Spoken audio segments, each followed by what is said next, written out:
Jim Sherr from the United States, one of the two Sherr twins, going against Maharbek Khadartsev from the Soviet Union. Khadartsev has won the gold medal in the Goodwill Games in '86, the World Championship in '86, '87, '89, the gold medal, the Olympics in '88.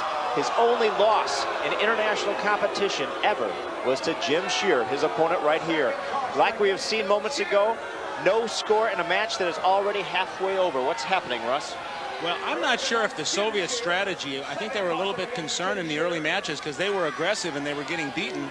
And it's almost now like they've shut down shooting. It might be a coaching strategy, although Khadartsev is trying to shoot. Jimmy Sherr has not been scored on in this competition, so this isn't going to be easy.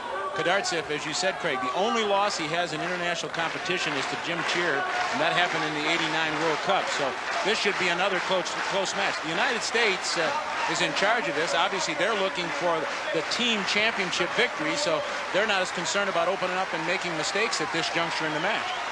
Well, Jim Sherr unscored upon. Khadartsev has won his 4 matches as well. 2 of them unscored upon. The other 2 he won by pin, and now both have cautions. If the match is 0-0 as the final seconds tick down, the official has to do something.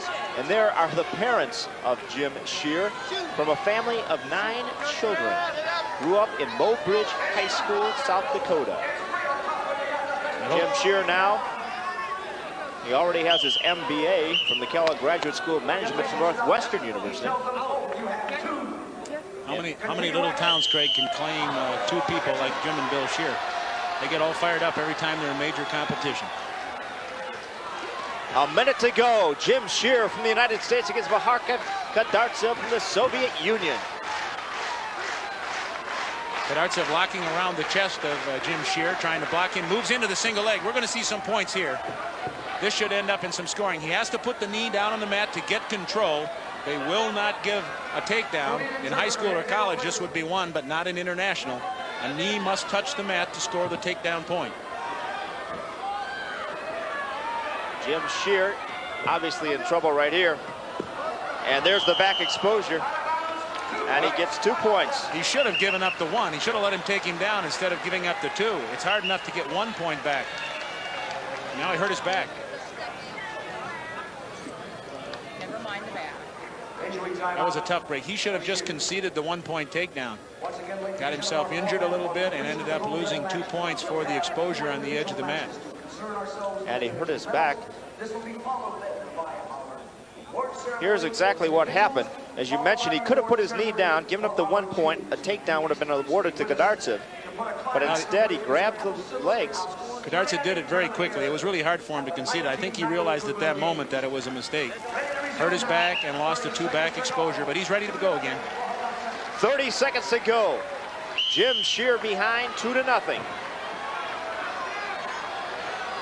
He defeated Khadartsev in the 1989 World Cup. The score was 5-2. As we mentioned, Khadartsev's only loss in international competition. Trying to go for the knee. Khadartsev just blocking off. They may give him his 2nd caution. They have, but it isn't going to make any difference. He's been the only man to score points. They're not going to caution him out. They bring him back to the center. Time running out. 2 cautions each man now. Urigan looking a little bit more relaxed now. And that's the end of the match. So the Soviet Union defeats Jim Sherr, Maharbek Khadartsev. And right now the score is 13 for the U.S., 9 for the Soviet Union. More to come.